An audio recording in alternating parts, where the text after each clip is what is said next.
Bonjour chers abonnés de Jimmy Voice, bienvenue sur votre chaîne d'information citoyenne et d'analyse d'actualité. Aujourd'hui nous allons aborder deux faits majeurs qui secouent la République démocratique du Congo. D'un côté, une vive tension est enregistrée à Uvira dans le sud Kivu, où une manifestation populaire bat son plein. De l'autre côté, la capitale de Kinshasa connaît une paralysie presque totale de sa circulation. Avec des embouteillages monstres signalés sur toute la route menant vers le centre-ville, ces deux événements traduisent une fois de plus le défi auquel fait face notre pays, tant sur les plans sécuritaires que logistiques et organisationnels. Depuis ce matin, la ville d'Uvira est en ébullition. De milliers de citoyens sont descendus dans la rue pour exprimer leur rejet de l'affectation du général Olivier Gassita à la tête des opérations dans cette zone. Selon le manifestant, ces derniers est accusé d'inefficacité notoire dans la lutte contre l'insécurité, notamment lorsqu'il était en poste précédemment. De coups de feu ont été entendus aux abords de la mairie d'Uvira et plusieurs blessés civils ont été signalés, évacués d'urgence par la population elle-même.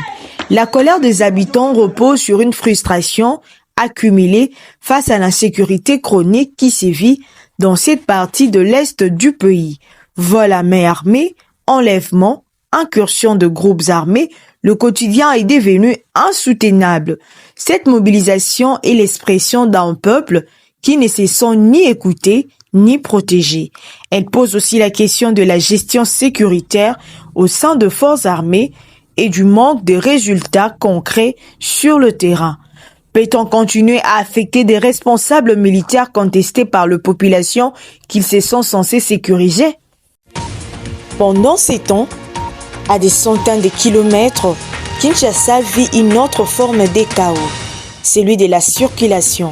Ce matin, un embouteillage sans précédent a paralysé toutes les grandes artères menant vers le centre-ville, boulevard Lumumba, route de Matadi, bypass et même le boulevard du 30 juin étaient tous saturés. Ces phénomènes devenus récurrents illustrent le manque criant d'organisation urbaine dans une mégapole de plus de 15 millions d'habitants. L'absence des transports publics efficaces, la multiplication de véhicules privés, le mauvais état de route et surtout l'absence d'une régulation intelligente de la circulation sont autant de facteurs qui aggravent la situation. Il ne s'agit plus simplement d'un désagrément routier, mais d'une perte économique colossale. Retard au travail, livraison bloquée, activités commerciales perturbées, Kinshasa est littéralement en train de suffoquer sous le poids de son propre développement mal maîtrisé.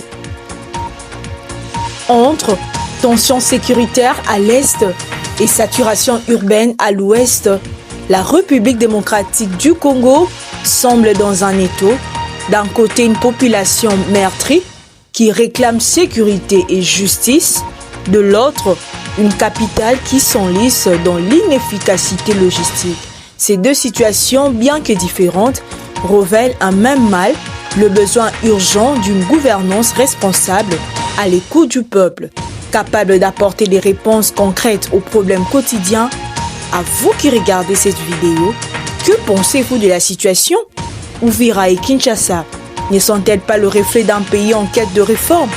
Laissez vos commentaires, partagez cette analyse, abonnez-vous à la chaîne et surtout restons vigilants, informés et engagés.